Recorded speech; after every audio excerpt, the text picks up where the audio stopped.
Alors, si je vous raconte ça, c'est parce que mon parcours a surtout été marqué par des relations brisées, des difficultés financières, et tout cela est dû à une seule chose, les hôtels qui étaient actifs dans ma famille.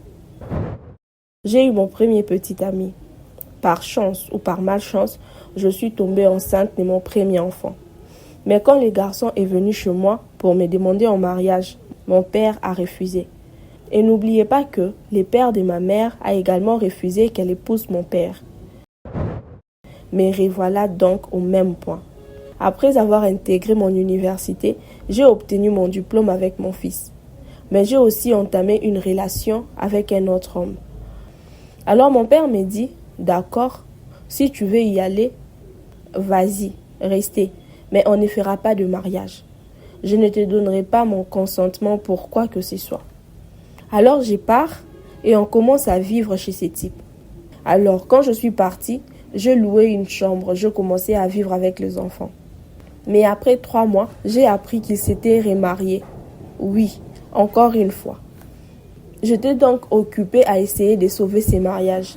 Mais la personne pour qui j'essayais de le sauver semblait ne pas être intéressée. Alors je continuais ma vie. Je continuais à travailler et à m'occuper de mes enfants. Heureusement ou malheureusement pour moi, j'ai de nouveau rencontré quelqu'un. Alors cette fois-ci, dans cette vidéo, je vous laisserai suivre un témoignage d'une jeune dame qui raconte ses combats spirituels. Elle a eu à avoir plusieurs enfants avec plusieurs hommes différents. Tout ça à cause de réclamations familiales. Restez très attentifs, car par ces messages, vous allez comprendre ce qui se passe autour de vous ou ce que vous vivez peut-être. À travers cette vidéo, je vous pousserai à prier fortement avec la foi pour que Dieu puisse vous délivrer de toutes ces situations que vous voyez floues dans votre vie, dans votre entourage ou dans votre famille. Priez Dieu, marchez dans la sanctification, marchez dans la crainte de Dieu et vous reviendrez témoigner ici sur cette plateforme. Alors, mon histoire commence par mon enfance. Je vais aborder un aspect de mon enfance. Je suis née et j'ai grandi chez ma mère, du côté de ma mère. Mes parents ne s'y sont jamais mariés. Ils étaient simplement en couple. Ils m'ont donc mise au monde. J'ai été élevée par ma grand-mère, mais plus tard, mon père est venu me chercher. Je suis donc allée vivre avec lui et ma belle-mère. C'est là que j'ai grandi. Mais plus tard, je suis entrée au lycée et j'ai terminé mes études secondaires. Mais malheureusement, après avoir terminé les lycées, mon père a perdu son emploi. Je voulais donc aller à l'université immédiatement, mais j'ai commencé à travailler dans une certaine entreprise. C'est là que j'ai rencontré, disons, mon premier petit ami. Alors, si je vous raconte ça, c'est parce que mon parcours a surtout été marqué par des relations brisées, des difficultés financières, et tout cela est dû à une seule chose, les hôtels qui étaient actifs dans ma famille. Je veux donc aborder un peu mon parcours conjugal pour mieux comprendre. Pour faire court, j'ai eu mon premier petit ami. Par chance ou par malchance, je suis tombée enceinte de mon premier enfant. Mais quand le garçon est venu chez moi pour me demander en mariage, mon père a refusé. Voilà pour la première partie. Et n'oubliez pas que le père de ma mère a également refusé qu'elle épouse mon père. Mais revoilà donc au même point. J'ai d'abord eu mon premier petit ami. Je donnais naissance à mon premier enfant, mais mon père dit que je ne peux pas épouser cet homme parce qu'il est d'une tribu différente à la nôtre. Alors, j'ai laissé tomber. J'ai accouché de mon fils. Puis, plus tard, j'ai rejoint l'université. Donc, après avoir intégré mon université, j'ai obtenu mon diplôme avec mon fils. Mais j'ai aussi entamé une relation avec un autre homme, qui est en fait, c'est lui grâce à qui je suis venue à Nairobi, car je vivais à Mombasa. Du coup, avec celui-ci, je n'ai même pas eu le temps de me renseigner sur son passé et tout ça. Je crois que j'étais naïve, premièrement. Deuxièmement, je faisais tellement confiance aux chrétiens. Je ne savais pas qu'il pouvait y avoir de chrétiens qui mentent. À ce moment-là, je savais que ce type était un chrétien évangélique. C'est un pasteur, donc Il n'y a rien dans ce qu'il dit qui puisse être faux. Il est donc revenu me demander en mariage à la maison. Mon père a encore refusé. Cette fois, mon père a donné une raison. Il semblerait que ce type cache des choses. Alors mon père ne lui fait pas confiance. Il me dit donc, je ne peux pas épouser ce type. Souviens-toi, il a refusé le premier. Alors maintenant, au fond de moi, je me dis que cet homme ne veut pas que je me marie. Alors j'ai forcé. Je n'ai pas eu le temps de creuser plus profondément et de découvrir pourquoi mon père refusait. Alors mon père me dit, d'accord, si tu veux y aller, vas-y, restez, mais on ne fera pas de mariage. Je ne te donnerai pas mon consentement pour quoi que ce soit. Alors je pars et on commence à vivre chez ces types. Mais ensuite, quand je suis revenue à Mombasa, c'est là que j'ai réalisé sa vraie nature. Tout ce qu'il me disait était un mensonge. Tout d'abord, il n'a pas de travail. Et même à l'église, il n'était pas un vrai pasteur, mais juste un technicien. Il recevait juste quelque chose, quelques allocations, ce qui, à l'époque, ne posait pas de problème. Car je sais qu'on peut partir de rien et s'en sortir. Mais maintenant, ce qui m'a vraiment énervé, c'est que j'ai réalisé que ces types étaient paresseux. Ils ne voulaient pas travailler. Mais voilà donc marié, déjà en conflit avec mon père, mes frères et sœurs, ma mère, tout le monde. En fait, on s'est tellement ignorés au point de se couper l'un de l'autre. Alors voilà, la réalité m'a rattrapée. Mais je ne peux pas partir, je ne peux pas rentrer chez moi. Alors, j'ai décidé de rester. Alors, je reste. Mais ensuite, la vie devient de plus en plus difficile. N'oubliez pas que j'ai maintenant mon premier enfant. J'étais déjà installée et j'étais déjà enceinte. Je devais donc accoucher. Le temps a passé. Je trouvais un emploi. Heureusement pour moi, je trouvais un emploi. J'ai donc travaillé dans cette entreprise. Mais ensuite, les choses se sont mal passées au niveau du logement. Nous avons commencé à avoir des malentendus de temps en temps parce que, vous vous souvenez, l'homme ne voulait pas travailler. Et donc moi, qui payais toutes les factures et tout, et le fardeau était trop lourd pour moi. Car je lui avais demandé un permis de conduire pour pouvoir l'aider à trouver un emploi. Il ne l'a pas fait. Il m'a dit qu'il n'en voulait pas. Il s'est réveillé quand je pars au travail, il sort comme s'il y allait, puis il rentre à la maison. À ce moment-là, j'ai décidé que ça suffisait. J'ai décidé de partir. J'ai dit à l'évêque et à l'église que je partais. Alors, quand je suis partie, j'ai loué une chambre. Je commençais à vivre avec les enfants. Mais après 3 mois, j'ai appris qu'il s'était remarié. Oui, encore une fois. J'étais donc occupée à essayer de sauver ces mariages. Mais la personne pour qui j'essayais de le sauver semblait ne pas être intéressée. Alors, je continuais ma vie. Je continuais à travailler et à m'occuper de mes enfants. Heureusement ou malheureusement pour moi, j'ai de nouveau rencontré quelqu'un. Alors cette fois-ci, alors qu'avant j'avais de rêves, je n'y croyais pas autant. Mais voilà donc, au moins dans mon cheminement spirituel, je progresse. Vous vous souvenez, avant, j'étais dans une église religieuse qui ne croyait pas tellement à la spiritualité, qui est au moins pentecôtiste et qui s'occupe de quelque chose en rapport avec la délivrance et tout ça. Alors, à ces moments-là, je commençais à faire de rêves, mais je n'y prêtais pas attention. Mais maintenant, quand j'ai rencontré ce type, la première chose que je fais, c'est de rêver de lui. Dans mon rêve, nous marchions sur une route et nous avons rencontré 2 femmes. Puis les 2 femmes se sont mises à se disputer avec moi, disant que l'homme était à elle.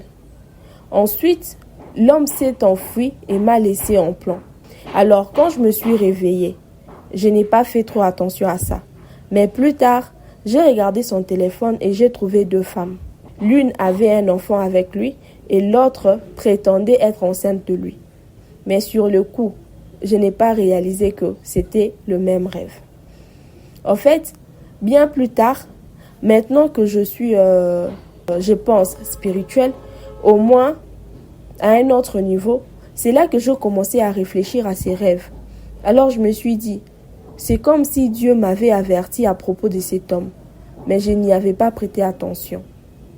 Alors, à ces moments-là, je suis allée chez lui pour la présentation et tout ça. Mais je ne l'ai pas emmené chez mon père. Bien que nous nous soyons réconciliés avec mon père, tout allait bien. Je ne l'ai pas fait. Je ne l'ai pas ramené à la maison, car je pensais que depuis que j'avais ramené le premier homme, il avait été rejeté et tout ça, je me disais que peut-être les villageois ne voulaient pas que je me marie. Alors, c'est eux qui avaient fait ça.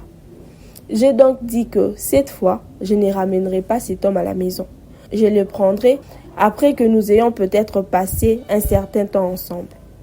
Et puis rapidement, nous avons commencé à vivre ensemble. Je suis tombée enceinte. J'ai donc accouché immédiatement. C'est là que le problème a commencé. Au début, j'ai logé chez une cousine qui m'aidait à m'occuper des enfants. Puis, à un moment donné, elle est partie pour d'autres raisons. J'ai donc été obligée d'embaucher une autre domestique. J'ai donc engagé une première domestique. Quand j'ai engagé cette domestique, j'ai fait un rêve. J'ai rêvé que j'étais assise dans mon salon. Nous étions assis là avec mon mari et la jeune fille est arrivée. Mon mari lui a dit « Je veux te prendre en photo ». Elle a accepté. Mon mari a donc pris la première photo et lui a dit « Maintenant, enlève ton manteau ». Elle l'a enlevé. Puis il lui a dit « Maintenant, enlève ton pantalon ». Elle l'a enlevé. Puis enlève ton chemisier. Elle l'a enlevé. Jusqu'à ce qu'il ne lui reste que de sous-vêtements et son soutien-gorge. C'est alors que je dis à la fille « Pourquoi fais-tu tout ça? Ne penses-tu pas que cet homme se moque de toi? Sors d'ici, ne reviens plus. » La jeune fille est allée dans la chambre. Je me suis réveillée. Je me suis demandé que signifiaient ces rêves. J'ai alors appelé une amie, une pasteur, et je lui ai demandé. Elle m'a interprété et m'a dit que ces rêves signifiaient le fait qu'il prenne de photos de cette dame. Cela voulait dire qu'il essayait de l'approcher.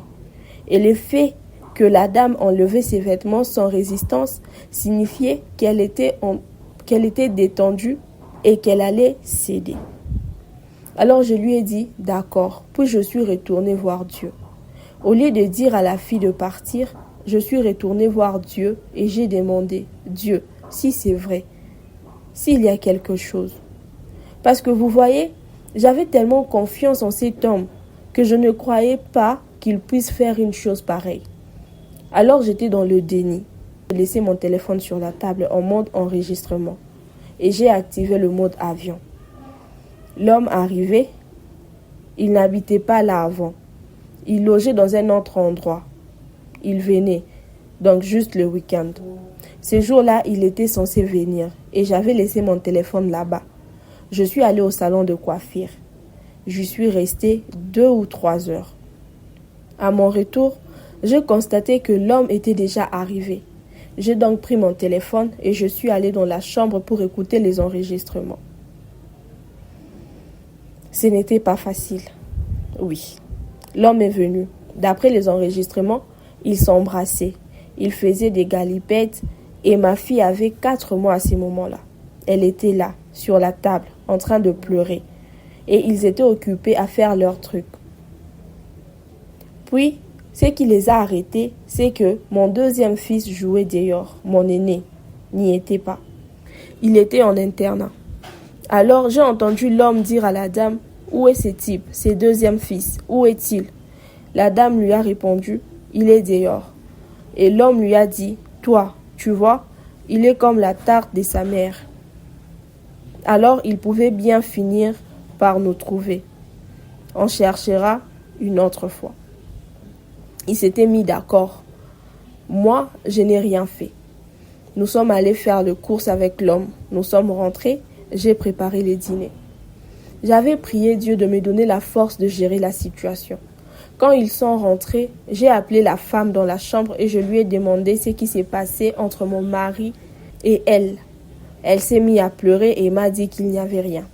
Alors quand je lui ai révélé ce qu'ils avaient fait pendant la journée, elle a été choquée et s'est remise à pleurer. C'est là qu'elle m'a dit, « Tu vois, ton mari m'a approché, je lui ai dit d'arrêter, mais il a continué. » Alors, je lui ai dit, « Tu es adulte. Et d'après ce que j'ai compris, tu n'étais pas forcé, tu as aimé ça. Je lui ai donc dit, tu sors de chez moi demain matin. Je ne te mettrai pas à la porte ce soir, mais tu pars demain matin. Alors je suis allée appeler cet homme. Quand je l'ai appelé, il a refusé de venir. Je pense que la femme lui avait envoyé un SMS pour lui raconter la situation. Plus tard, il est revenu. Je lui ai demandé si je faisais quelque chose de mal. Il m'a répondu que non. Je lui ai alors demandé pourquoi il m'avait fait ça avec cette femme. Il est resté silencieux. Il ne m'a rien dit. Alors je pleurais. Je suis allée au salon et je l'ai laissé là. Le lendemain matin, il s'est réveillé et est parti. Et la femme est partie aussi. Et je me suis retrouvée seule avec mes enfants. Je me disais, qu'est-ce que les gens vont dire? Personne ne croira que je suis victime. Tout le monde dira, j'ai un problème. C'est pour ça que je ne peux pas garder mon mari. C'était le deuxième mariage qui battait de l'aile. Ça me rongeait de l'intérieur. Mais je suis restée dans cette maison. Après avoir suivi ces témoignages, vous comprendrez que le combat spirituel est bien réel. Certaines choses nous arrivent, mais lorsque nous n'avons pas l'œil spirituel, nous ne saurons pas toujours comprendre ce qui se passe réellement. Mais gloire à Dieu, le Seigneur nous aide à ouvrir les yeux et à nous battre pour nos vies, nos futurs et nos familles. Il y a certaines situations que nous vivons dans la vie qui n'est pas la volonté de Dieu. Il y a certaines choses qui nous arrivent que Dieu n'a pas prévues pour nous. Parce que la Bible dit, le diable est rusé. Il vous empêche de comprendre des spirituels pour manipuler votre physique. Mais Dieu est amour et dans sa miséricorde, il vous secourira toujours. Je pense que cette vidéo nous enseigne pas mal de choses. Mais je crois aussi que pour toi qui es arrivé jusqu'ici, tu devrais partager cette vidéo. Pour notre jeune dame, c'était peut-être sur le mariage. Et bien sûr, si vous écrivez dans le commentaire la suite, je vous mettrai la suite de cette vidéo. Mais peut-être que pour toi, c'est peut-être le travail. Et peut-être que pour un autre, c'est peut-être le fait c'est peut-être le fait de ne pas avoir d'enfant. Le diable combat divers aspects de notre vie. Et nous devons être vigilants et alertés pour triompher. Mais à présent, nous allons faire cette prière ensemble. Éternel Dieu de gloire, Dieu Tout-Puissant, Père, nous te disons merci pour ces témoignages qui édifient ton peuple. Peut-être nous n'aurons pas toujours les yeux spirituels pour voir ce qui se passe autour de nous. Peut-être nous n'aurons pas toujours de songes, mais Père, nous prions que tu sois le centre de notre vie, que tu sois la toute-puissance et le pouvoir qui agit dans nos vies. Aide-nous à triompher, Papa, que nous puissions triompher, Seigneur, du malin, de ses ruses, et que le diable ne nous trompe pas, mais que nous soyons des guerriers et des guerrières spirituelles. Que nos chemins s'ouvrent, que nos voies s'ouvrent, jusqu'à ce que nous atteignions, Père, c'est que ta volonté pour nos vies, dans le nom puissant de Jésus.